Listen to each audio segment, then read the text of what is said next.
Hello, my name is Lily Costello, and this year I decided to do my internship at Iron Pit Gym. So I interned with Doug Ballard, who I met through training. My North volleyball coach, Disney Brandenburg, actually introduced me to him and had me start training with him before my senior year, before our senior season. So he's actually a co-owner of the Iron Pit Gym with Matt Andrews, so they both allowed me to come into their gym and intern with them. So my daily activities were like fixing machines throughout the gym that were broken, or he always loved to tell me to go clean the women's bathroom, and he'd always put it on the like front entryway and write me a note and say like, Lily, here's your first job and stuff, but I never did that. I was always like, no, you're not, no. But another job was in October. Actually, they're going to move to a new gym by Rising Star, if you guys know where that is.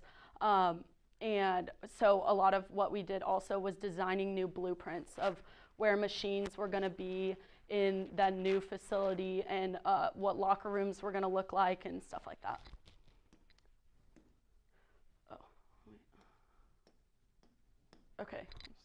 So what I did for my senior project was create work, or kind of recall the workouts that Doug and I did over the past year. So over the past year, when I was training with Doug, I had 3 different injuries. So we based these 4, we decided for my project we'd present all 4 workouts that we had to use when I came across injuries. So the first workout I'll present is just when I'm in my healthiest state and I was just coming to him right away.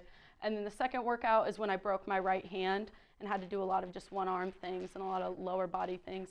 And then the third one is when I popped my rib out of place, actually weightlifting with him. And then the fourth one is when I came across a knee injury. So this is the first exercise, which is just when I was in my healthiest state. So what we always did at least 3 times a week was HIIT training. And HIIT training is called high intensity interval training. So it's the best form of cardio we have today because you burn more fat in a lesser amount of time than usual just running on the treadmill. So basically what it is you sprint for a minute and then you walk for a minute to bring your heart rate back down. And then you sprint again for a minute and then walk for a minute.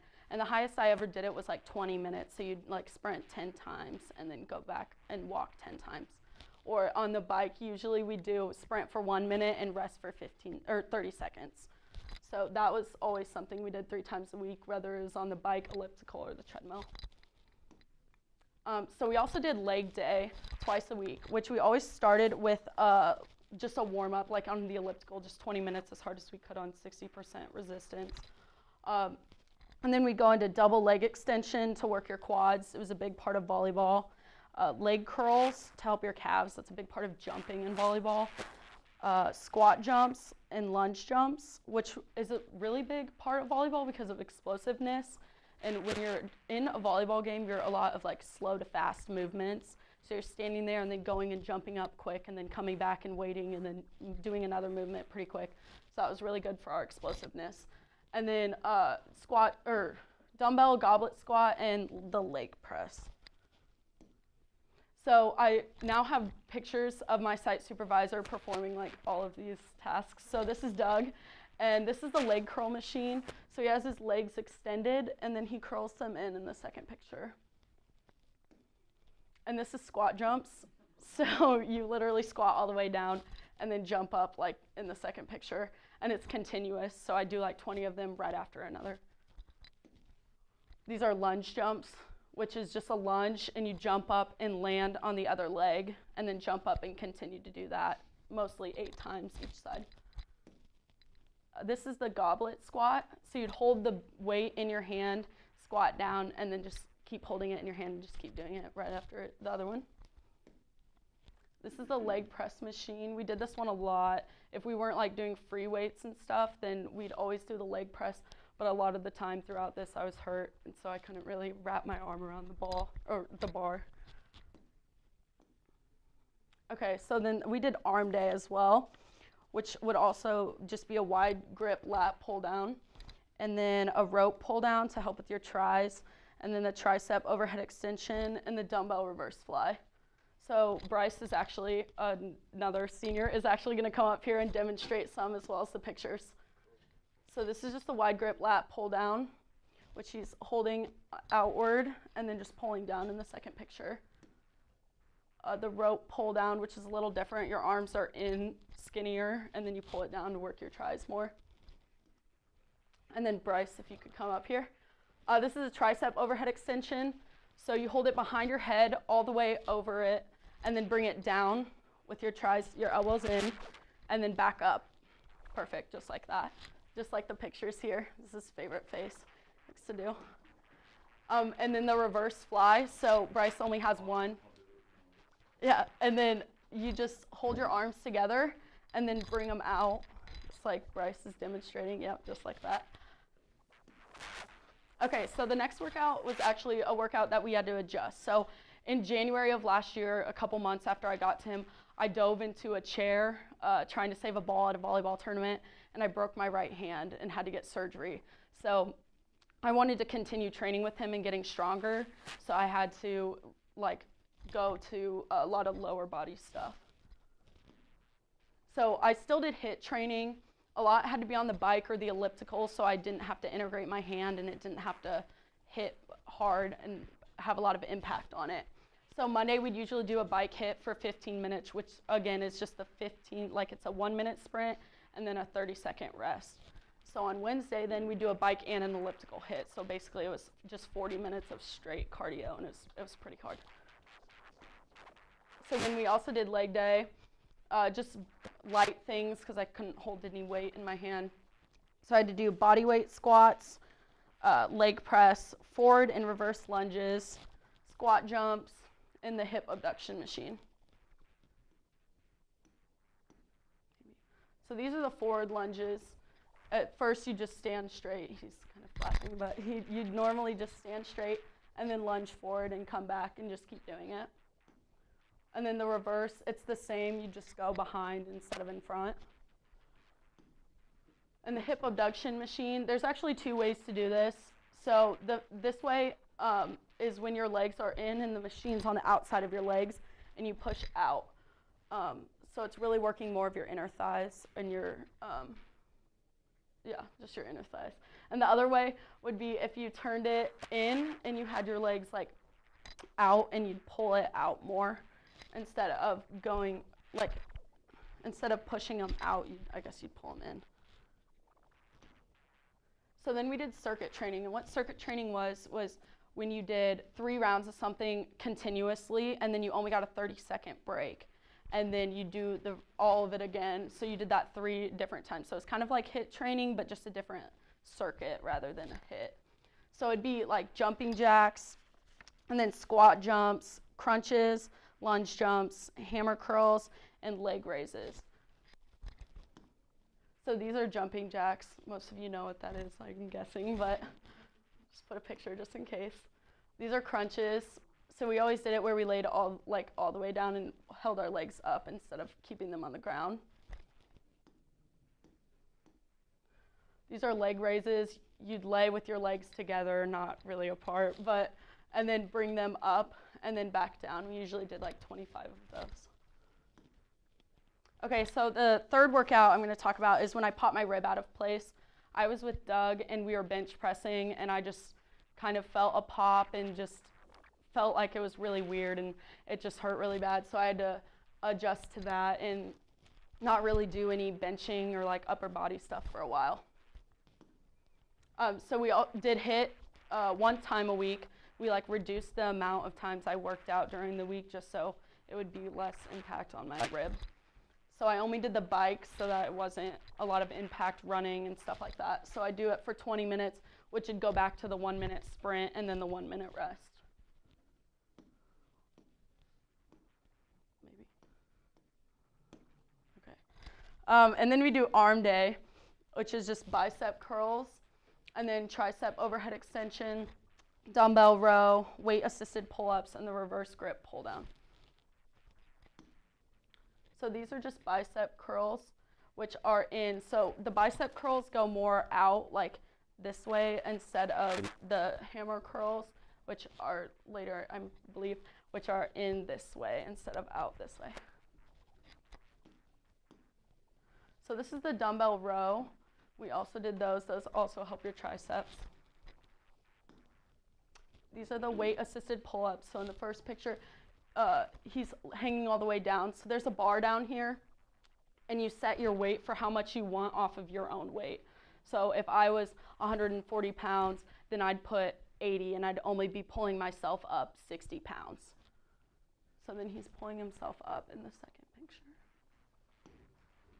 This is the glute kickback. Wait, I think this is skipped one. Okay, maybe not. Okay, leg day. So I would do the leg press, the glute kickback, the step-ups, single leg extension, just the double leg extension, and then body weight squats. So these are the glute kickbacks.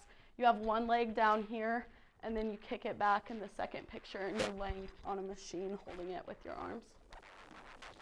These are the step-ups. You'd have a box. It kind of depends on which box, and you try to press a lot of it into your leg that's going up on the box, and then pushing up to really work your calves.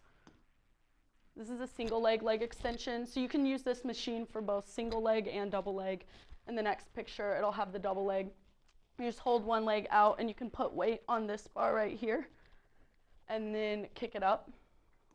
Like I said, you can put weight on both at the same time and kick them both up at the same time. So this is when I had a knee injury. We also had to do an adjusted workout. I was going pretty, I was like heavily into volleyball at that time and just overused it a little bit. So I'd walk on the treadmill twice a week just to keep the legs moving and stuff, and it wouldn't really hurt my knees, so that was really helpful. Then I do arm day, which was incline bench, bicep curls, push-ups, hammer curls, and tricep overhead extension. So this is my friend Bridget. We missed a couple pictures, so she stepped in. This is the incline bench press. So instead of just the regular bench press, it's an inclined bench. So you tilt it where it's at an angle. So there, it's up and then it's down in the second picture. And that's just the normal one with the flat bench. And then I do core day twice a week, which was just a flutter kick, leg raises, planks, weighted ab crunch, and a toe touch crunch. So that was also a circuit where I do 3 rounds and then a 60-second break in between the rounds. This is the flutter kick. Your legs are in the air and then you just swing them back and forth like scissors. This is the planking. The weighted ab crunch, you'll have a weight in your hand and just kind of crunch with it. And then the toe touch ab crunch. You have your toes all the way up and you're just reaching as high as you can. So how or why did this project benefit me? So I thought typically when you were hurt, you didn't really work out, you couldn't work out, it was just time to rest and stuff, but Doug and I learned that you just try to adjust it and make it so you can work out in different ways. I also built a relationship with Doug and learned about the gym and the exercise itself, and that just really benefited me in the end. So I'd like to say thank you to Matt and Doug for hosting me at the Iron Pit and letting me intern with them, Mr. Mulehouse for putting on this night, and for all of you for being here. Thank you.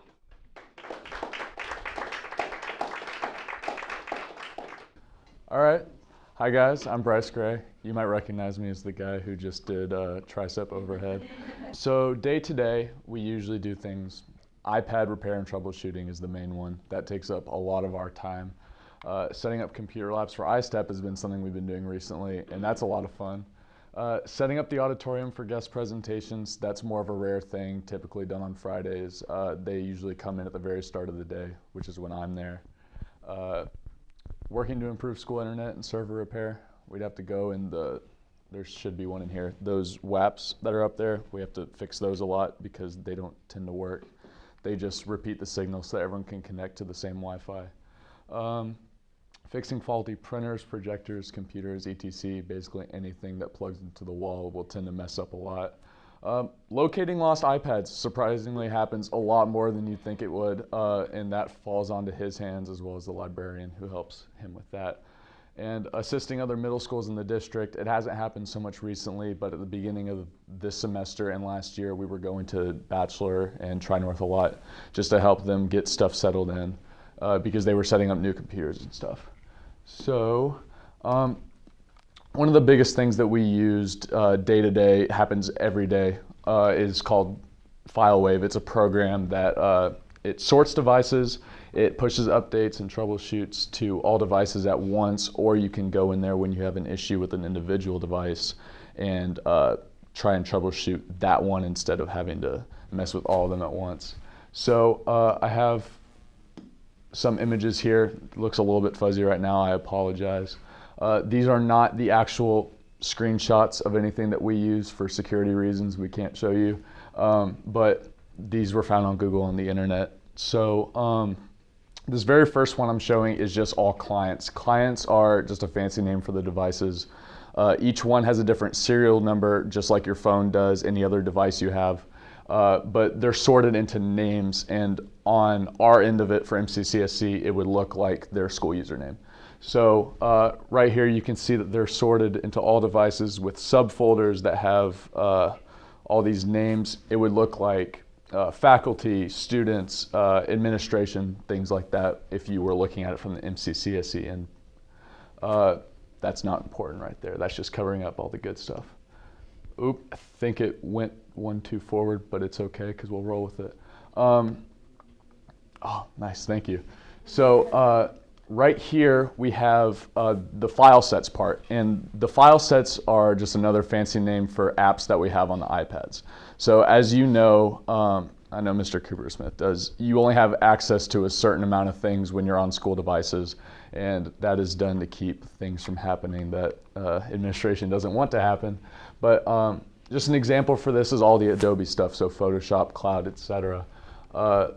It obviously still looks different from the MCCSC end, but with file sets we can organize what we want on or off the iPads, what's banned.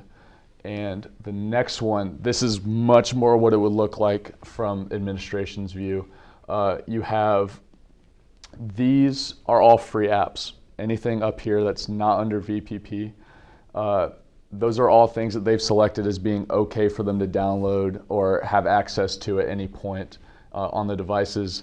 VPP is a little different. Those are ones that you pay for, and the way that they have to pay for apps, because obviously if you were just on your own using the App Store, you could just buy one license, that's what they're called, one license, and have access to that on your device.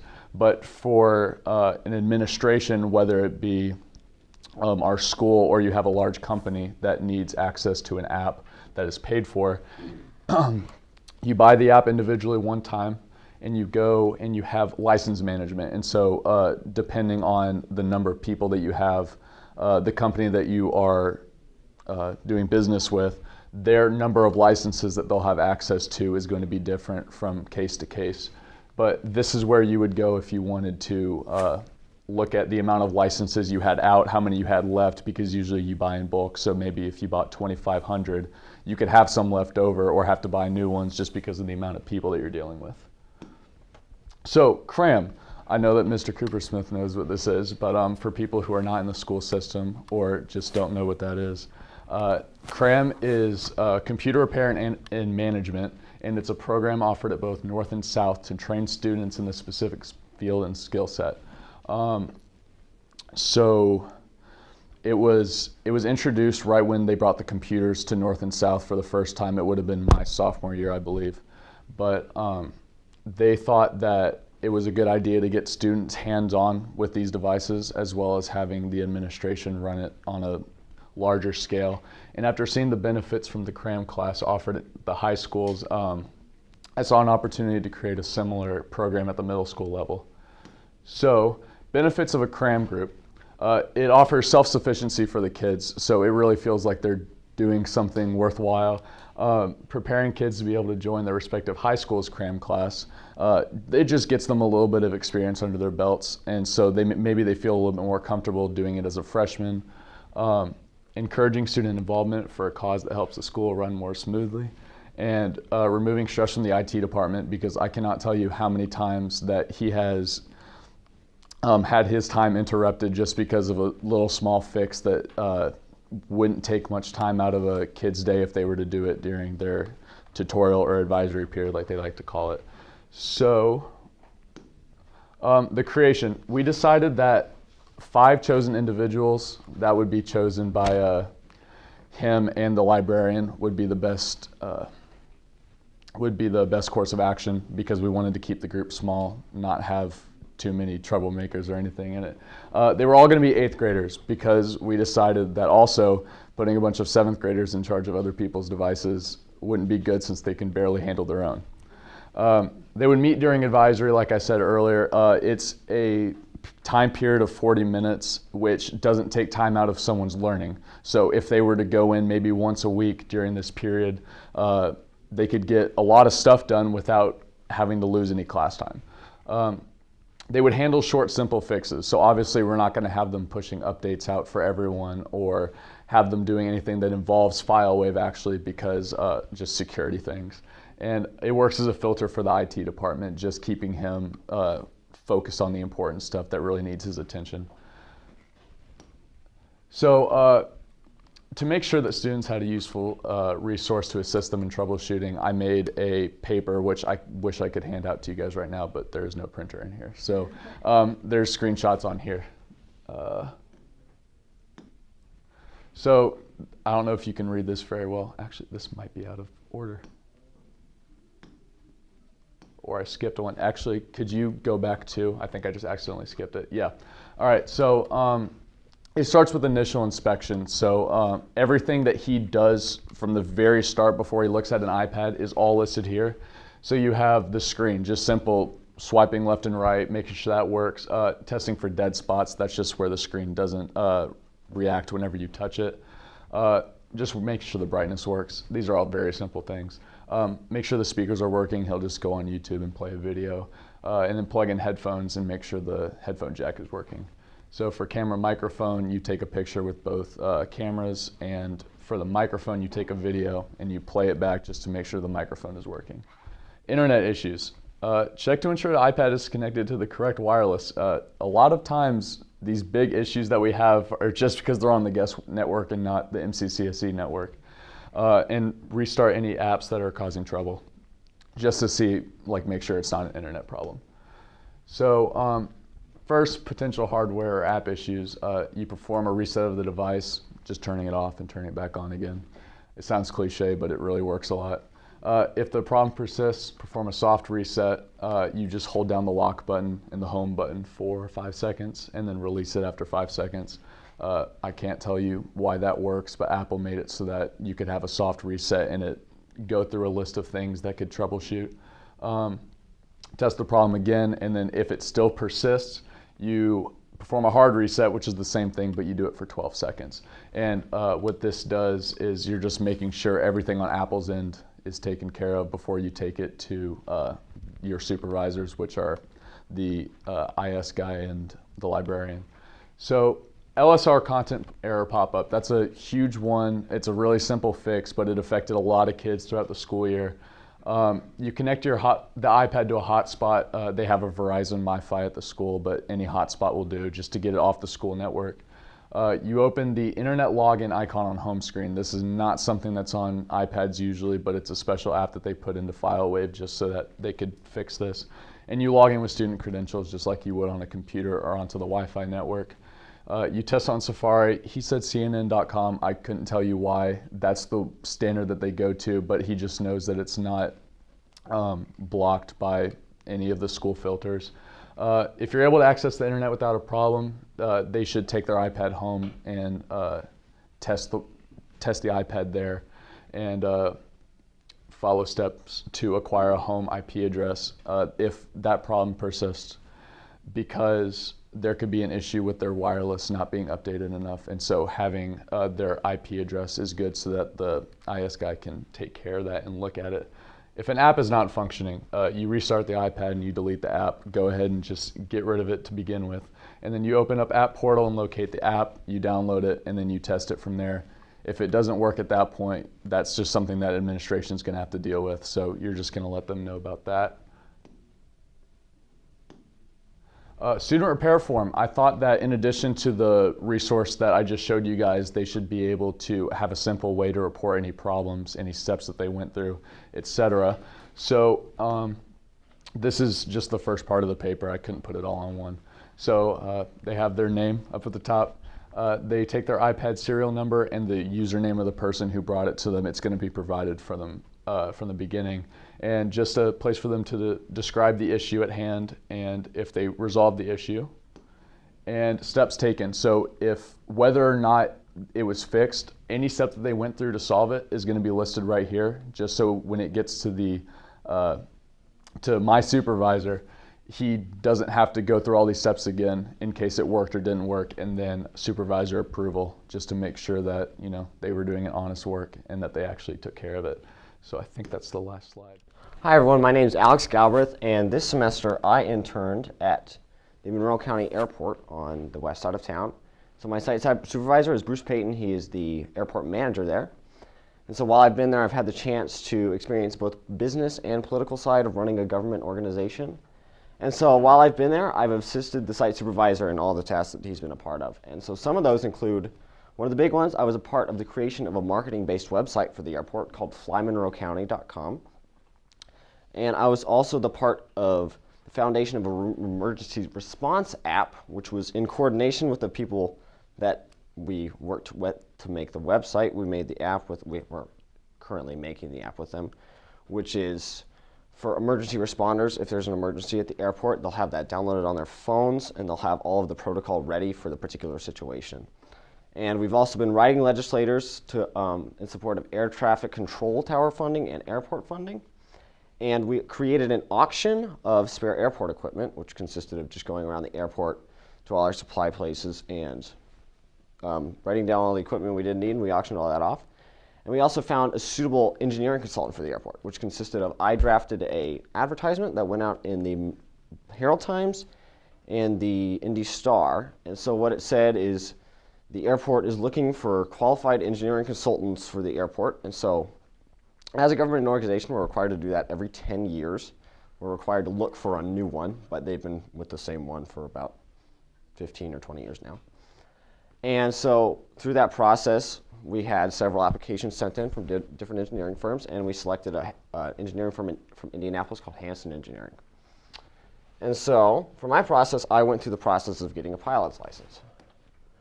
So there's a lot of things you need to consider before you're getting your pilot's license. The first thing is what kinds you're going to get, because there's a lot of kinds. There's sport, private, recreational, commercial, and airline transport. But for the purposes of this presentation, I'm going to assume we're getting a private pilot's license, which is the generic kind that most people get. And so you also need to consider what kind of aircraft you'll be flying, because you can get several different kinds of pilot's licenses for, you can get it for a helicopter, a plane, a glider, a balloon, anything. But in Monroe County, pilots are all trained on the Cessna 150, which is right there, and the Cessna 172, which is up there. And so at any age, you can begin flying with an instructor. Just as basic requirements is that you can see over the dash. But you cannot get your pilot's license until you were 16, and you cannot solo flight until you were 16. And you also must be able to fluently read, speak, and understand English. And so the first thing you're getting before you even have started flying, you get your student pilot certificate, which is kind of like getting a permit, but there's no testing. So you submit a form online to the FAA or to your local flight instructor, and they will process it, review it, make sure there's no security issues, and make sure you're all fit to fly. And you also get your aviation medical certificate, which you go to an aviation medical examiner, which is kind of just like a regular doctor's checkup. And they'll just make sure you are physically fit to fly. And so once you've got both of those, they'll come in the mail, and you can begin flying with an instructor. And so our local flight instructor is BMG Aviation, which is a fixed-based operator at the airport, which is like right next to the airport building. And so with your first flight, basically, you will start learning all the basic maneuvers. The first thing you learn is pre-flight inspections, which consist of making sure the plane is fit to fly before you take off, because it wouldn't be smart to not do that. You learn handling, which is basic turns and everything. You learn your control surfaces, which is everything on the dash, all of those knobs, those indicators, everything, knowing what they all do. You learn takeoff, landing, and you learn turns and ascents and descents. And so after you have 10 hours flying with a flight instructor, you can begin solo flight. And so what you do in solo flight is you essentially just practice what you've been doing in your flight lessons. And so when you're flying, you have to keep a logbook with you at all times. And so this is what your logbook looks like. And every page looks like that right there. And so in your logbook, you record arrival and departure time. You record your arrival and departure airport, the plane type, your tail number. And if you're flying with your instructor, you will record their remarks and endorsements, which is fancy speak for what you practiced and what they thought. Or if you're just flying solo flight, you just write down what you practiced. And so that's just used to verify when you're actually getting your license, to verify that your pilot has completed all of the requirements in order to receive a certain certificate. Because when you're always flying, you can always be going to achieve a different certificate, because if you already have your license, you can get upgrade on that license, or you can get special certifications that let you fly at certain times that you might not be allowed to. And so while you're flying in the air, you also have to complete ground study. And so you take ground courses and ground studies with the flight instructors. And so that consists of airport signs and airport navigation, like knowing what that sign up there means. Basic air navigations, figuring how to get from point A to point B using reference points on maps. Radio controls and communication, which is a big one, learning airport language. So learning what an air traffic control operator means when he says taxiway Alpha Bravo or something. And learning basic aviation weather, which is a big weak spot for pilots, knowing what you can fly in, how you need to fly in it. And knowing federal regulations is also a big one, because there's a lot of rules. And cockpit management is the same as everything on the dash, knowing where everything is, and you'll all be quizzed on this in your ground quiz. And so before you can take your test, there's a lot of requirements you have to meet. So the first thing you have to do is get 3 hours of cross-country flight with an instructor. And cross-country flight is just fancy speak. It's not really cross-country. It just consists of taking off from one airport and landing at a different airport.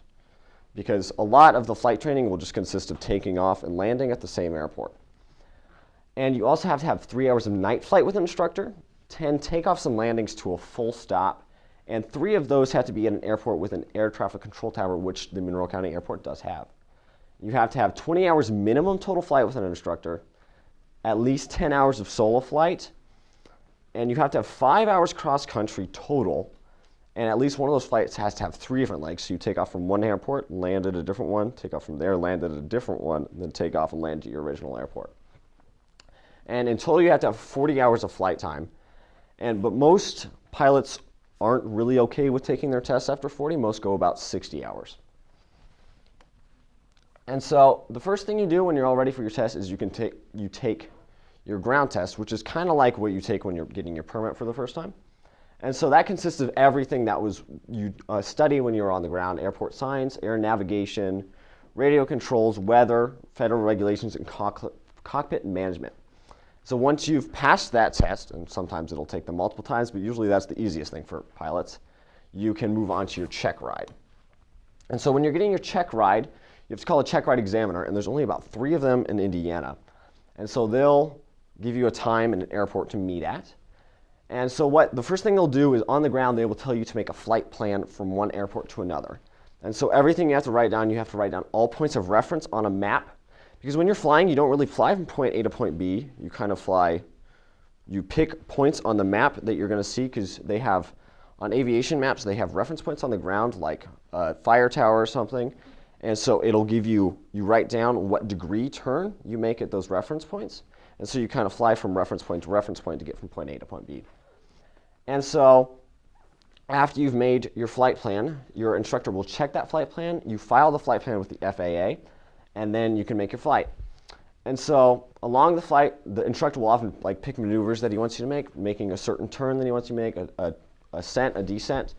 And this also requires you to figure out how to get back onto your flight path, because it will obviously take you off. And what they often do is during the flight, they'll tell you to call and change your flight plan. They'll say, okay, we're going to land at this different airport now. So what that requires you to do, it requires you to take all that knowledge you were working on the ground of air navigation and figure out how to change your flight plan to get to this new place. And so After you've passed all your testing, you will receive your private pilot's license, which looks like that up there with all the information redacted, obviously. And so now you can fly yourself and others when you like. The only stipulation is that you cannot fly others for pay, because that requires a special kind of license called a commercial pilot's license. And so what this license allows you to do is you can conduct visual flight only. So I was talking about certifications earlier. Another certification you can get is called instrument flight. And so what visual flight people can do is they can only fly when it's good weather, perfect visibility, and you can only land and take off when you can see the runway. And so if you have an instrument-based certification, what you can do is you could land if you couldn't see the runway, using all the instruments in the plane and all the instruments on the ground that communicate with the plane to figure out how to get there. And so one of the biggest things you need to consider when getting a pilot's license is price, because these are the prices for BMG Aviation. And so aircraft rental is $68 an hour, and the flight instructor is $30 an hour. There's also fuel prices you have to pay. And so a flight instructor I talked to said it comes out around to $10,000 or $11,000 for most pilots when they're getting their pilot's license. But that's not even the biggest cost, because the large majority of flight students go on to buy an airplane, and that comes with all of its crazy operating costs. So the upkeep and fuel prices that go into that far outweigh your flight training. But some of the pros are you get really convenient travel, and there's also a lot of critical thinking that you learn that applies to other parts of life, like when you had to change your flight plan mid-air. And it's also really fun. Every flight trainer told me it's the best decision you will ever make, but he might have just been trying to sell me a $10,000 pilot's license. But so what I've gotten out of this, I think it's clear that if one has the time and resources to make the commitment to getting a pilot's license, it's a really worthwhile and practical thing to do. And so I want to thank my site supervisor, Bruce Payton, and the flight trainers at BMG Aviation for helping me with this project. So thank you all for listening.